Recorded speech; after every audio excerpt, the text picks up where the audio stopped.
Welcome to Decision Vision, a podcast series focusing on critical business decisions. Brought to you by Brady Ware & Company. Brady Ware is a regional, full-service accounting and advisory firm that helps businesses and entrepreneurs make visions a reality.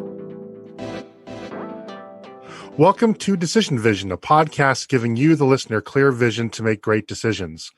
In each episode, we discuss the process of decision-making on a different topic from the business owner's or executive's perspective. We aren't necessarily telling you what to do, but we can put you in a position to make an informed decision on your own and understand when you might need help along the way. My name is Mike Blake, and I'm your host for today's program. I'm a director at Brady Ware & Company, a full-service accounting firm based in Dayton, Ohio, with offices in Dayton, Columbus, Ohio, Richmond, Indiana, and Alpharetta, Georgia.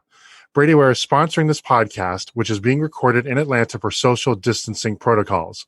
If you like this podcast, please subscribe on your favorite podcast aggregator, and please consider leaving a review of the podcast as well. So today's topic is a topic that we've visited before. We had Brandon Cooper on talking about pivoting a company, and today's topic is, should I pivot my company? And as I mentioned when we crossed the 100 episode threshold, that I decided that I wasn't going to be afraid to revisit topics because, a lot of people approach the same problem or decision with a different fact set, with a different set of priorities,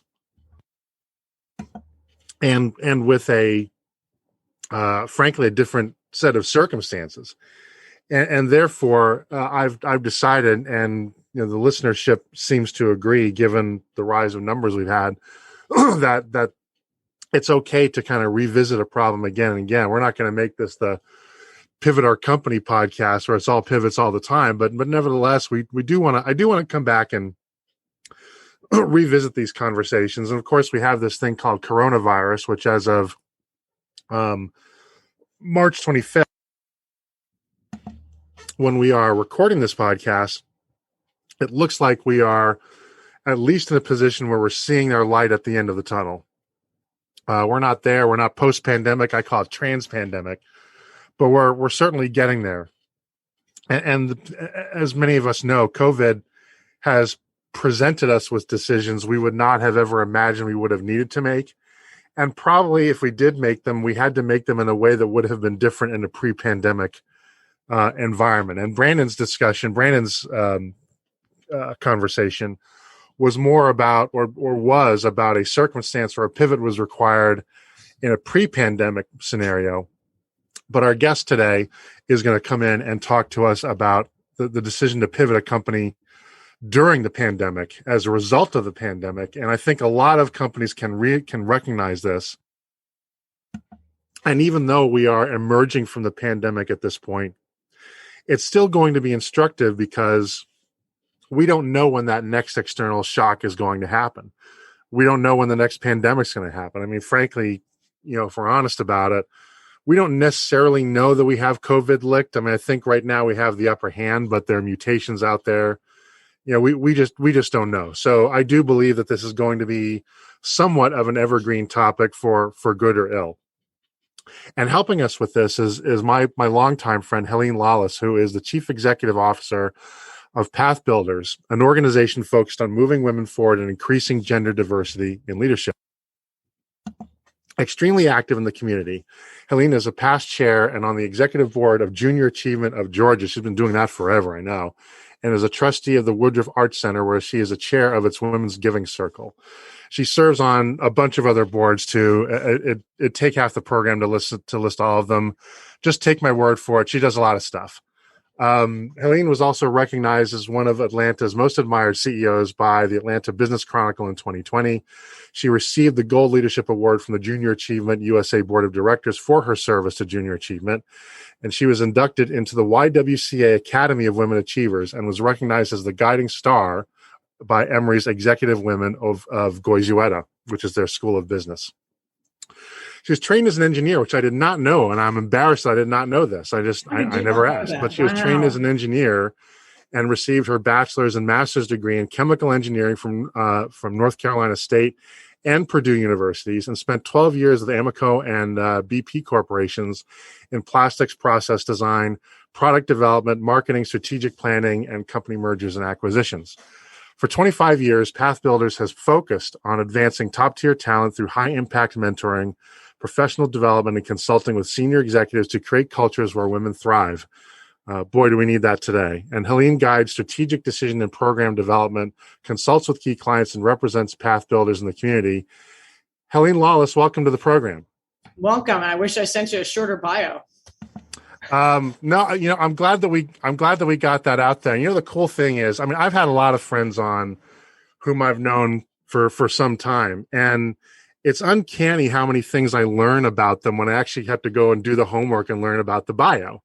Wow. Fortunately, I haven't found that somebody was like a convicted felon or anything. That might be kind of awkward, but or a traitor to the state. But I did not know that you had that long background in engineering and material science before you moved into this. And at some point, I hope our conversation will come around to how does that background give you maybe a different perspective on the things that you do? Because I suspect that it does. It does, yeah. As opposed to what I would expect a more kind of human resource background, for example. Yeah, I would tell you my team knows every single day that I'm an engineer. It's a way of thinking. It's a way of framing it. There's no question. And even in the processes of the things that we do at Pathbuilders, there's engineering all around. So before we get into this, I'd like you to describe Pathbuilders. You really have been, as your bio reads, a fixture in the community. What does Pathbuilders do, and what is the origin story of Pathbuilders?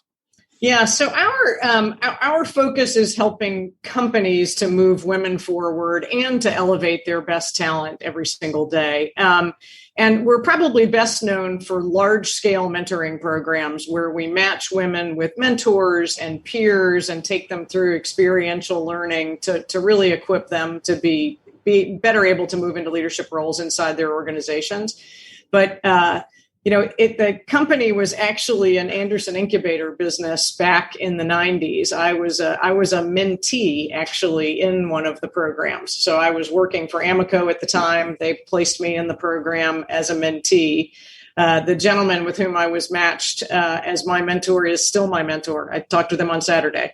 So it clearly was rather pivotal in my own career. So we're probably best known for those cross-company mentoring programs. But I bought the company in 2002 after leaving BP, and initially kept the dynamic that the previous owners had in place, this model of mentoring women. I felt right away a couple of things. One, they were starting too late. They were kind of starting with director level women who could be officers. And if you're serious about building a pipeline of female talent, you got to start earlier than that. And two, we're exclusively working with women. And to create environments where women thrive, you've got to be working with both women and men. So the nutshell is we work with organizations to move women forward. We work to really develop talent and leadership benches with both women and men inside organizations. And then I would say the last few years, what we have added to complement all of that is consulting at the C-suite on how do you create an environment where women can thrive and women can move forward? How do you change the dialogue in the C-suite to be around how gender is strategic to really building a great company? So you were doing that. I know you had a lot of very high profile clients, but the thing that struck me is you've been working with the U.S. military for a long time now. At least you had been. I presume that's still the case. And then 1 year ago happens, right? It was just around St. Patrick's Day or a little bit before then when, frankly, our world changed. Yeah. So, coronavirus happens. Next thing you know, by, I guess, April, a lot of us are told to, quote, shelter in place. Yeah. And what happened to Pathbuilders at that point? Yeah. So I said the company's 25 years old. We actually, last March was the 25th anniversary. And we had this fantastic plan that it was going to be a year of parties. And my leadership team had actually built this fantastic idea. We were, instead of having one big event, we were going to have a whole year of pop-up parties. And one of our clients, Westrock, had already signed on to be the first pop-up party. And we were going to be inside all of our clients, helping them to celebrate their commitment to women. That was, and then a week later, we decided we're probably not going to have that, at least that first pop-up party. So long story short, I had no idea that what started out as a year thinking it was going to be celebrating an anniversary, two enormous changes. So one, completely reinventing how we deliver. But I will also say overnight, we shifted from being a sales-driven company to being a marketing-driven company. That so much of, you've already highlighted how much I do in the community. My whole team is out and about, and it was very much being with people, talking about what we do. That was one of the primary drivers of really where our clients came from. And clearly those opportunities were gone. So, I mean, not only were we shifting how we do what we do, but we were even shifting how we built the pipeline for what we do. So as coronavirus hit, my own perspective, I'm curious where you kind of fall with this. My own perspective was, I knew it was serious, but my own reaction was kind of incremental, right? Things are changing, but do I have to necessarily blow everything up to survive? I'm not there yet. So here are 5 or 6 things I think are going to be kind of small changes, and maybe we can kind of ride it out. Was that your experience too? And if so, what were the small changes that you tried and maybe worked or didn't work? Yeah. So I'm fully transparent that there were 4 Helenes. Like I lived in each of those stages for a period of time. I mean, number 1 was the very simple denial, Helene. It can't possibly be happening. This isn't the way we do things. I remember initially having that moment of paralysis of, oh my gosh, we can't do what we do in this environment. The reality of it was you just, you couldn't survive that way, right? So we moved to the, okay, if we have to for a few weeks, do whatever. And so that was bargaining. Yeah, exactly. Oh, yeah, I can hang right with Elizabeth Kubler-Ross right through this whole dynamic. Absolutely. Then we thought, okay, we'll do a couple of webinars from the basement of my house and it'll be okay. And it was talking about things that worked and things that did not work. We pride ourselves on flawless execution. And that means there are a lot of people monitoring different aspects of things. And so we were doing what we deemed to be interactive workshops, but literally 2 of us in a basement, the rest of the team we were communicating with through Teams.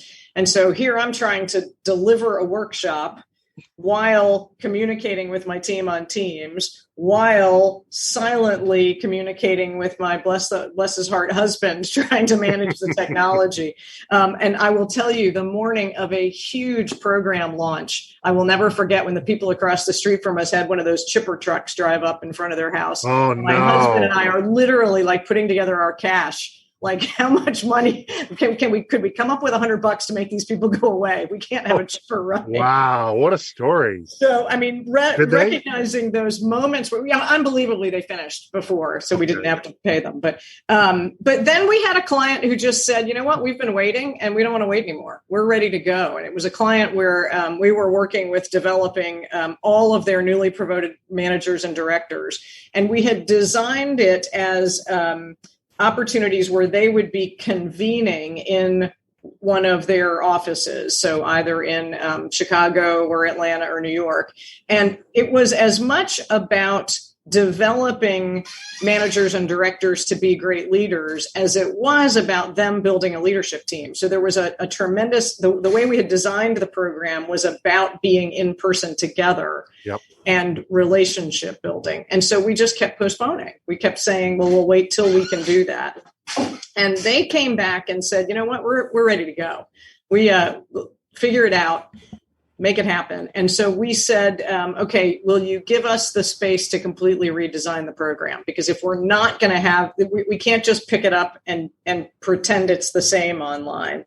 And so, absolutely fantastic working with them. But we went back to the drawing board and we said, okay, so instead of a monthly gathering, this now needs to be 2-week touch points. And there'll be certain sorts of breakout groups we do when they're in session with us, but then certain learning teams that they're going to be connected to, and we'll build discussion guides and threads through all of that. So like phase 3 for us was we can make, I guess that's really phase 2, but like we can make something that's meaningful. Phase 3 for me was oh my gosh, this might have some legs. like we're actually creating connectivity and relationship and trust building that is not only positively impacting these people as leaders, but now they're actually able to extend their network more broadly than they might have been able to otherwise.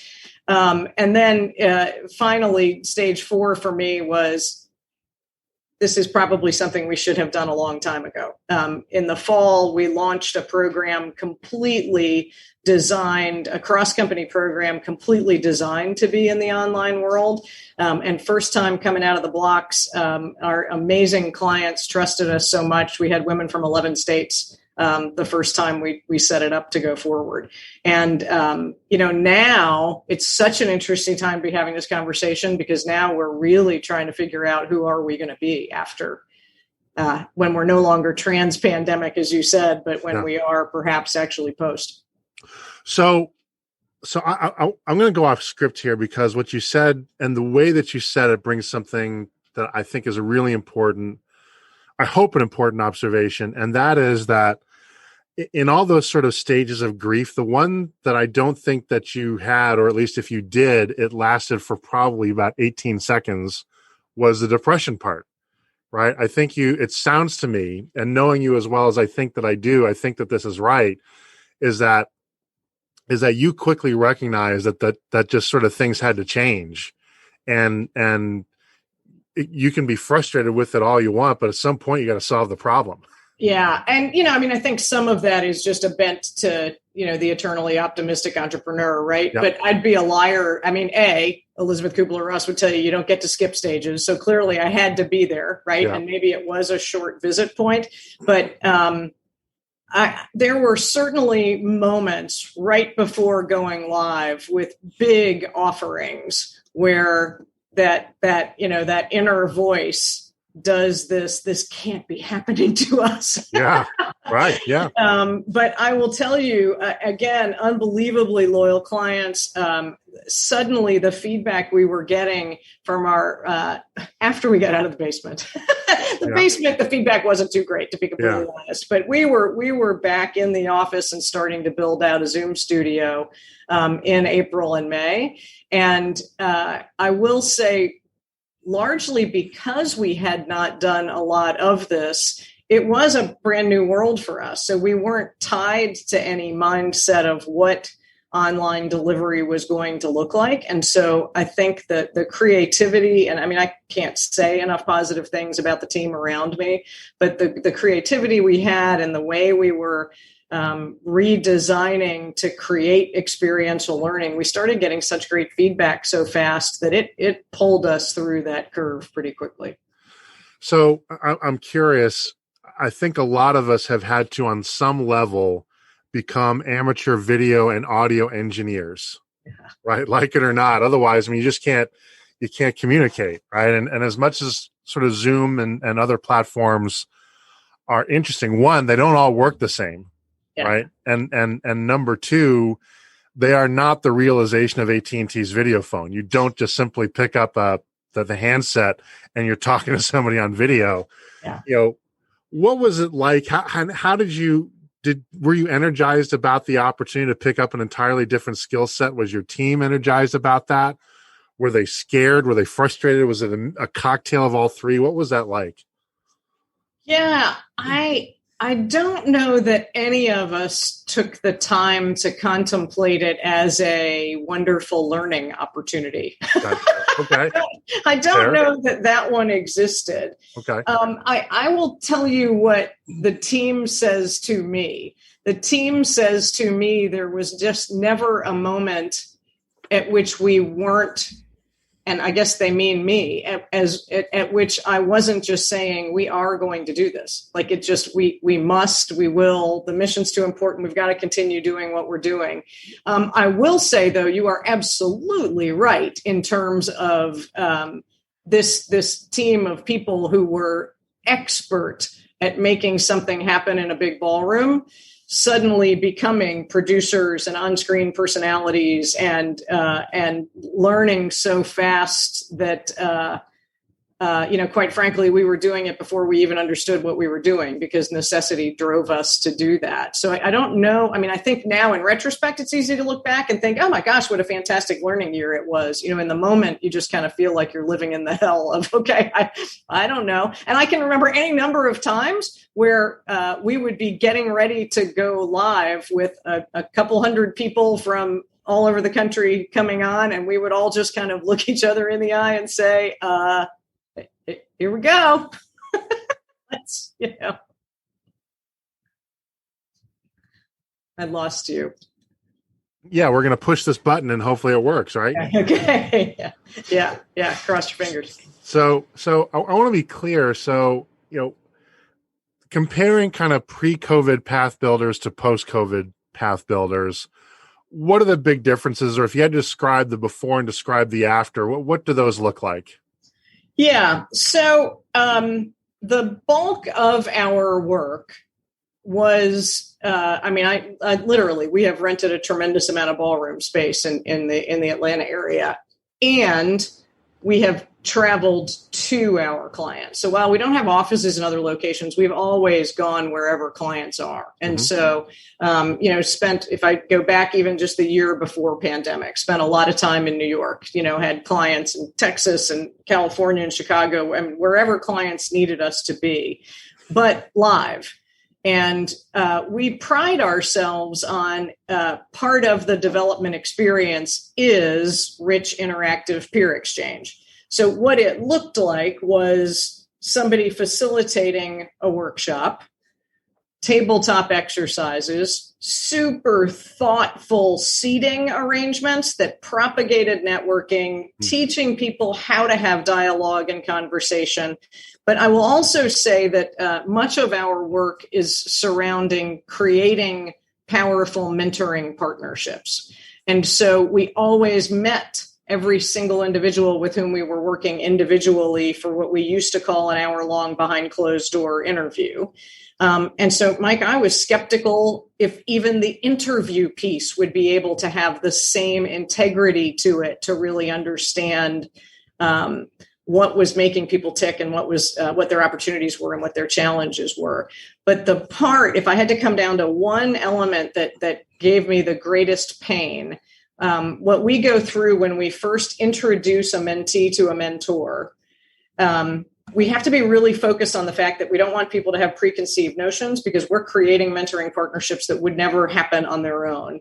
And so if people are prejudging their partner before they meet them, that works against us. And so when mentee and mentor meet for the first time, the first couple of experiences that they have together was always pretty carefully planned in a live environment and recreating. I wouldn't for a second dismiss how hard it was to get all the technology in place to do what we do. But when I think about the big lift, it was how do we redesign moments of individuals interacting so that the same sort of trust building relationship can be there to create the vulnerability that we know has to be there or people just don't grow. So as you say that, a thought occurs in that I wonder if Pathbuilders in some respects is impacted even more than most because not only is your service delivery impacted, but the downstream effects after your service delivery and how you're training people to communicate and build relationships are now impacted, right? It's not just that you have to deliver things over video, but now how do you be an effective mentor remotely? How do you build real relationships virtually? And that may or may not be the most desirable goal, but July of 2020, it's all you got, right? So and it's, some of that's probably going to stay. I think most of us think that some of that's going to stay. In what proportion, that remains to be seen, right? And so I'm curious, is that also kind of a part of the calculus that makes it sort of extra challenging for you guys? Yeah. So you're absolutely right on that. The creation of a lasting relationship. I mean, I commented at the top of our time that I'm still connected to my mentor, and that 20 years later, he's still my mentor. That emotion of, will we do enough for that to even be feasible again? I will tell you that what it took was being highly prescriptive. Like where it used to be, we kind of celebrated how we put people together, but then we gave them a little space to be natural.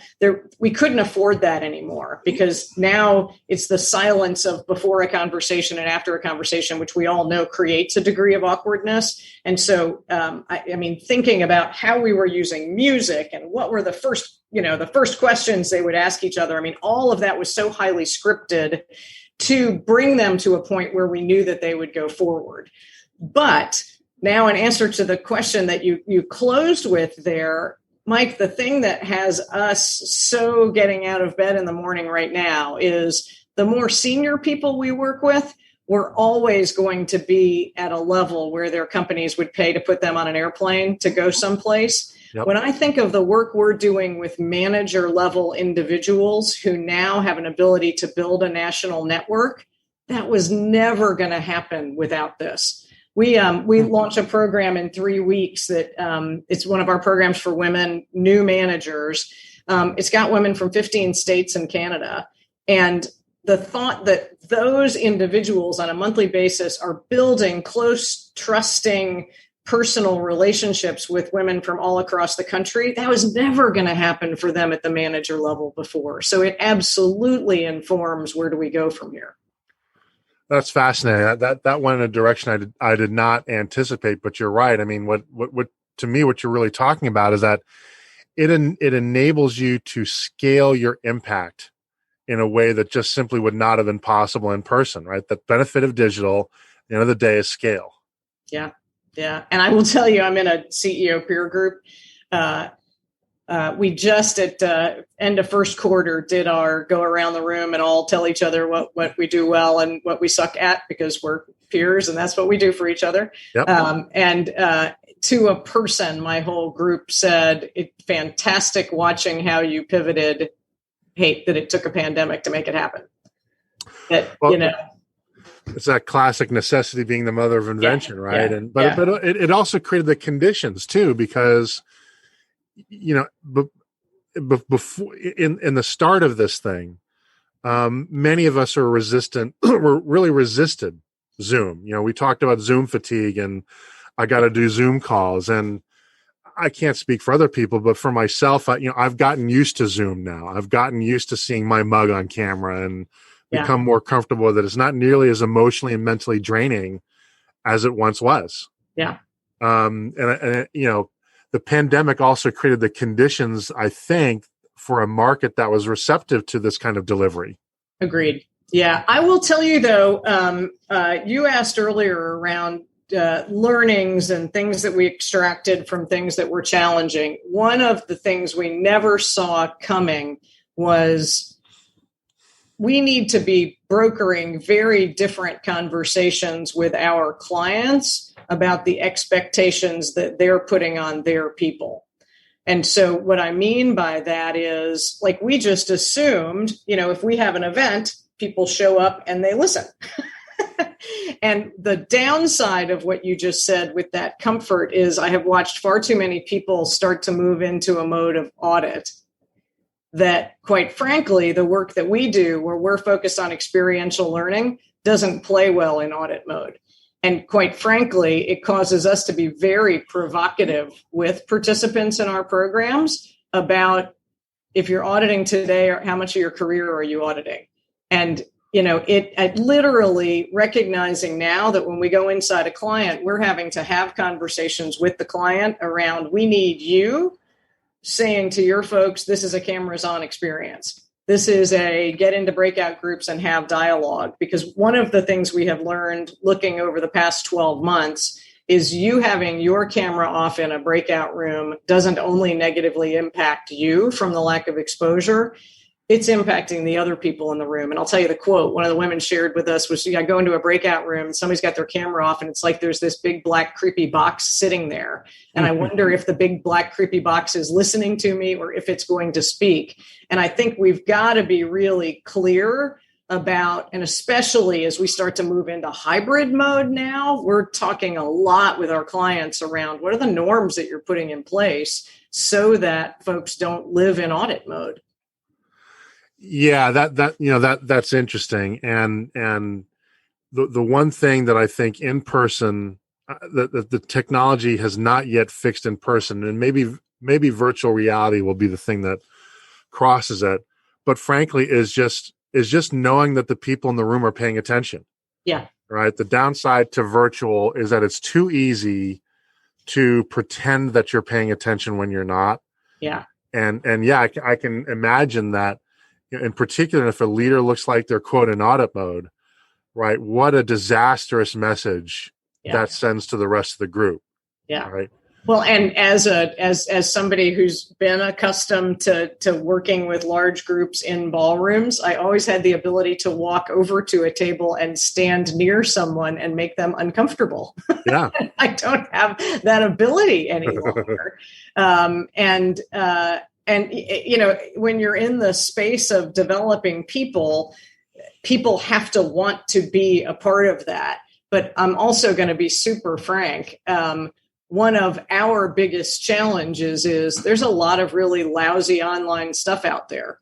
And if you're entering with the mindset that this is going to be another lousy online thing, and then we're bringing you together, tossing you into a breakout and telling you to go on a scavenger hunt in your house as a way to get to brainstorm what it's like to work with people. And you're in a mode of thinking you're going to show up and have your camera off. We're a little bit of a surprise. Yeah. So I want to ask you a question that may be blatantly unfair, but I'm going to kick myself if I don't ask the question. And your response to the last one sort of led into it. And that question is this: is a digital relationship perhaps even better for women with the challenges they face? And I mean two things. One is, for good or ill, women still bear primary responsibility for home management and child development, and that in my view, unfortunately, has not changed materially. And you can't fix that, but at least the digital world, I think in some cases gives you a women a fighting chance to balance some of that, or at least levels the playing field where you're not present, where some of your other cohort are also not present for certain things. And as well as I do, that lack of presence, whether consciously or unconsciously, can be a barrier to career development. And the second, and I have to ask this question because it just begs the asking. Frankly, is it safer for women? We both know of, I'm sure 100 times more than I do, but the workplace can be very predatory towards women in certain cases, right? We have a governor in New York that seems like every day he's got another allegation, right? And I don't know if they're true or not, but it's bad optics at a minimum. At least in the digital world, do women feel safer, right? Is the digital world potentially a leveler of the playing field for some of the women that you're coaching? Yeah, I mean, it's an interesting question. And I think it's going to be something that we're all challenged with as we start to think about this whole return to work, back to work mindset and what that is. I will tell you, we're working pretty closely with women to get them today thinking about the strategy of what return to work looks like for them. Because you're absolutely right. And I'll add to your list that, women, in addition to childcare, it's elder care as well. So I mean, it's on every side of the spectrum, right? That women take the challenges on. I mean, I will say I agree that there is an access element that is probably positive. There are no question women that, because of getting kids on the bus, miss and choose not to participate in things if I have to drive an hour someplace to get to an experience. So no question that access element is there. I will tell you, we have mentoring partnerships where both mentee and mentor, especially in an environment where we've got about 80% of our mentors repeat from year to year.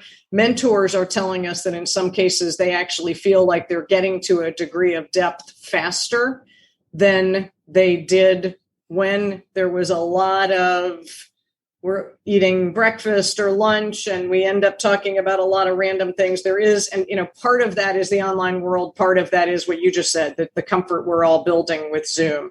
I hesitate to jump into your thread of safety only because at the end of the day, there is a real world and we need to be in it. And I do not think that the answer is just extracting ourselves from that reality as a way to advance in that reality.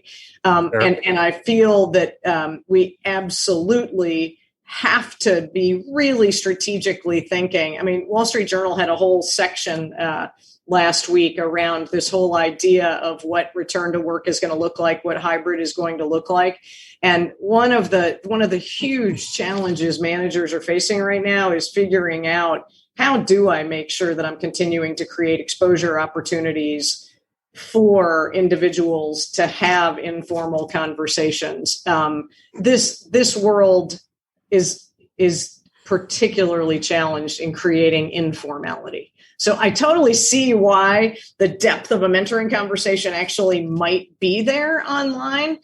What we're hearing so loud and clear from women, Mike, is they didn't realize how much learning there was from I'm in the middle of a meeting and the senior leader turns to me and says one quiet thing and that becomes a launch point for something. Or I hang around 5 minutes after the meeting and get to express my interest in being on that new project. And the loss of that informal interaction, I think from a long-term standpoint would exceed the benefit of what you're talking about. Interesting. Okay. So getting back to the topic at hand, I'm curious, we've talked about your service delivery having changed as a result of the pandemic. Has it impacted your business model at all? For example, it occurs to me there might be an opportunity for more modular offerings or things that are pre-recorded. I don't know if you're pursuing that, but it seems to me there might be opportunities to have a more diverse business model as a result of the pandemic. Is that something you've thought about? And if so, what are your thoughts on that? Yeah, so we, it's interesting. The video thing comes up a lot, and I can't say our model is so interactive. Our model is so driven by scripting what the conversation is that you're going to have in a breakout and mixing you into a different breakout and having that experience. So I will say that, but yes, there are absolutely elements of the model that are changing. So in addition to the large scale programs that we run and the custom programs that we do inside organizations, we also have public programming. Maybe a week ago, it became evident to us, you know what, public programming's never going back to a ballroom. Like that will forever be something that is all around reach and making sure we are getting more and more, in this case, women focused on great contact, great ability to interact. I will also say that clearly the business model has changed in terms of the ability to work with global clients. And so we have organizations now where, we do each workshop several times and we pick up the team in Israel at one time a day. We pick up the team in Asia at another time a day. And in a world where that used to mean jumping on an airplane and now being able to do, absolutely, we're able to design series for global clients in a way that we've never been able to before.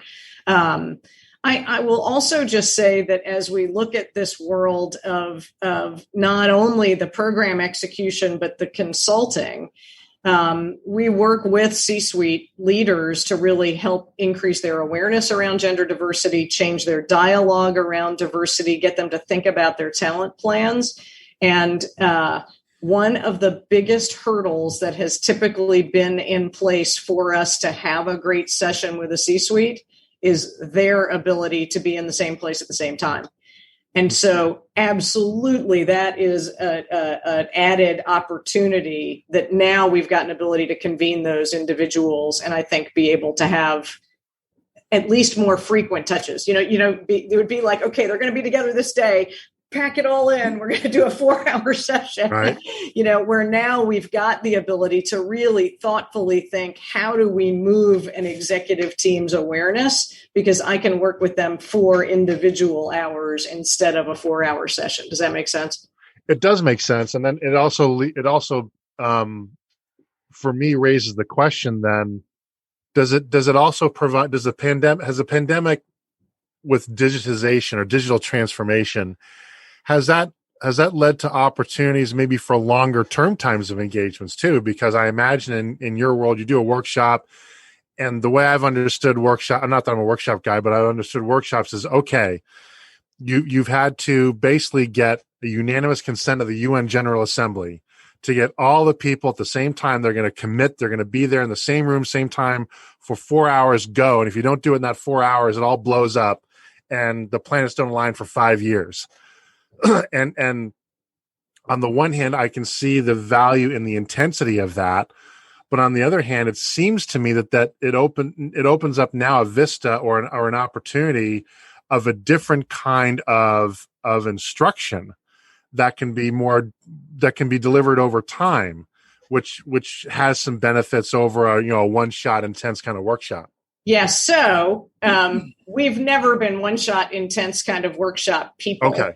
But I will say you're absolutely correct in this environment aligning better with that. So our model has always been, those one-shot things are great if you want to inspire people and charge them up. It's not going to develop people, right? Development is a step-by-step process over time where you try some stuff and then you've got people you can talk about with what worked and what didn't work, and then you try some more stuff. And so absolutely, this format allows us, I think, to be more impactful with that because of what you said. It's hard to get everybody to fly into the Chicago office to do that. My sense is where we will evolve to is there will be moments in programs that are like that. There will be a big kickoff where it is live and in person, but then the execution throughout the months that follow, so beginnings, endings, things like that. But absolutely, this format lends itself to that ability to make sure we're having that high touch connectedness that really allows development to happen. Do you ever record any of those interactions? Yeah. So that is so I will say that is different. It did used to be a world where if you missed, you missed. Right. Yeah. And so now, absolutely, now we're recording so that if something does happen on that day or, whatever happens so, now we're writing into all of our contracts with clients that we will record and make that available for the term so that people can get up to speed. So that's a new ad that wasn't there before. We're talking with Helene Lollis of Pathbuilders, and the topic is, should I pivot my company? Is there anything from pre-pandemic Pathbuilders that you're still trying to figure out how to bring into trans and post-pandemic Pathbuilders? Something that still isn't a work in progress that you want to make sure carries over? Yeah.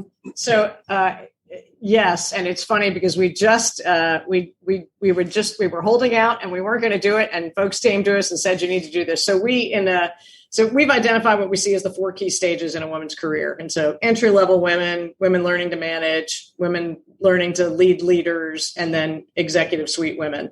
At the executive level, we have always hosted these intimate, small, invitation-only dinners where we bring together women that are all facing the same sort of issues. And it was always a lovely private club, nice dinner, nice wine opportunity to come together, but really to dive into really substantive issues that maybe you can't talk about all the time. And, almost in that vision of the officers club where you get to have some of those conversations. Yep.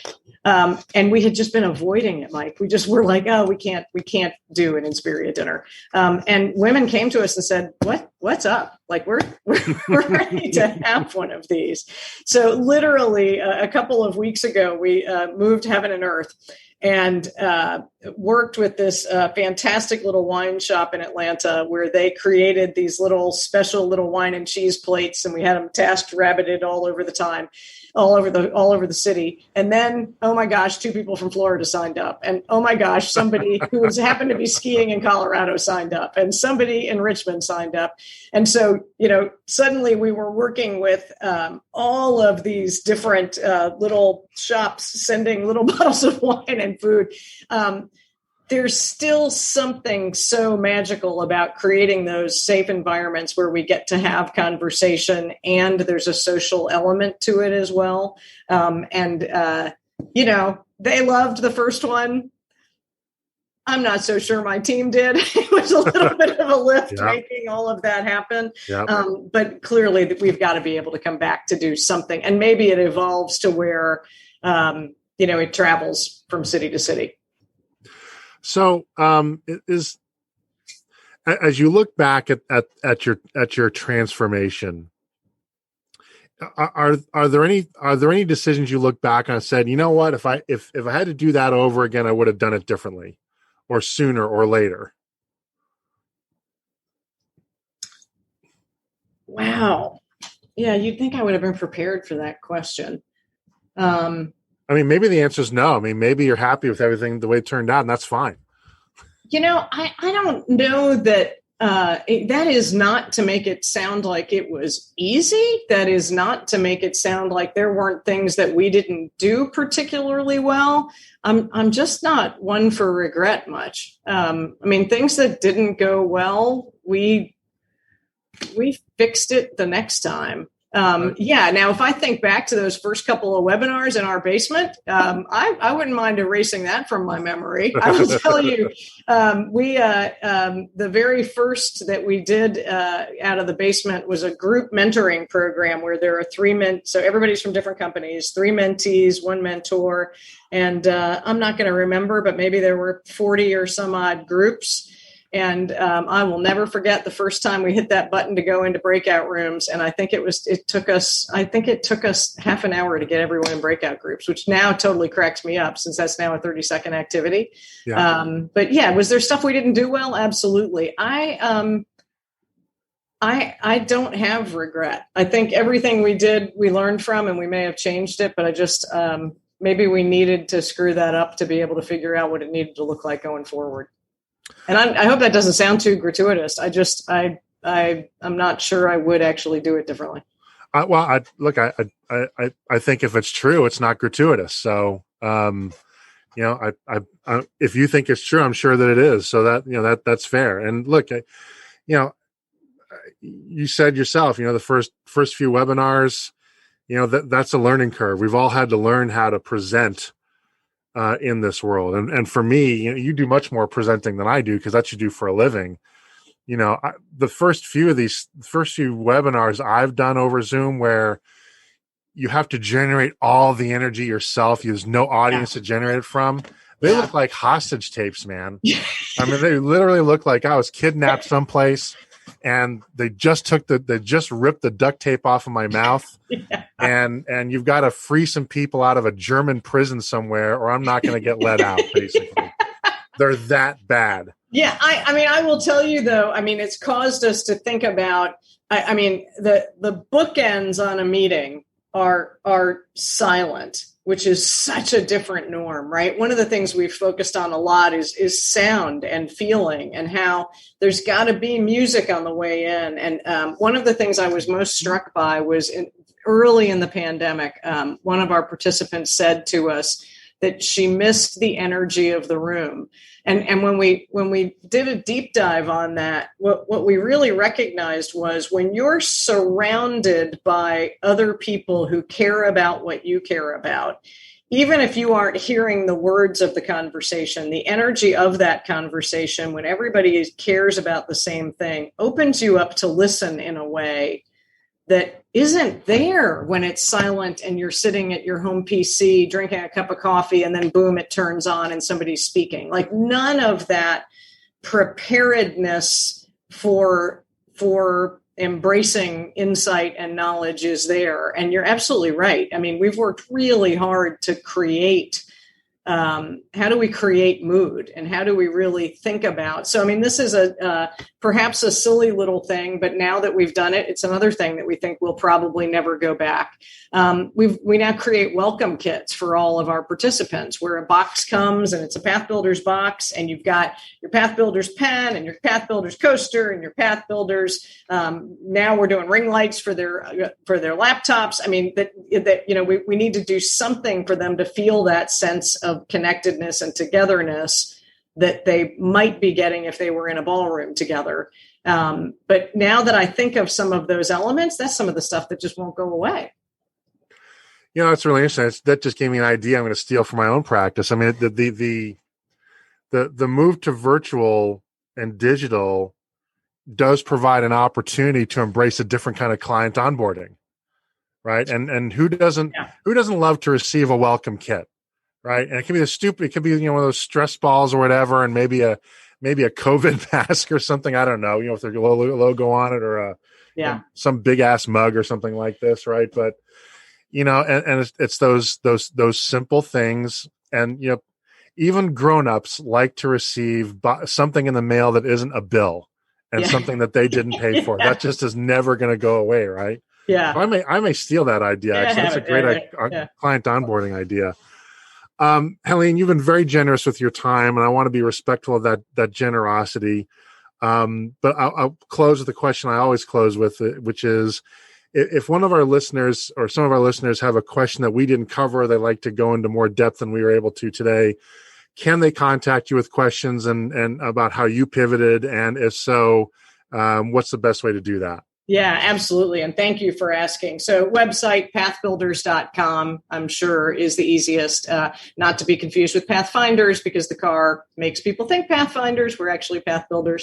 But I will say not only about pivoting, but Mike, I feel like we've gotten such insight into what could be holding women back right now in this, I'll go with your phrase, trans-pandemic environment. And if that's something people find value in talking about as well, I'd love to talk with folks about that. Excellent. Well, that's going to wrap it up for today's program. I'd like to thank Helene Lollis so much for joining us and sharing her expertise with us.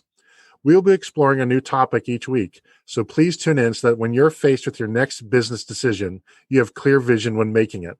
If you enjoy these podcasts, please consider leaving a review with your favorite podcast aggregator. It helps people find us so that we can help them. Once again, this is Mike Blake. Our sponsor is Brady Ware & Company, and this has been the Decision Vision Podcast.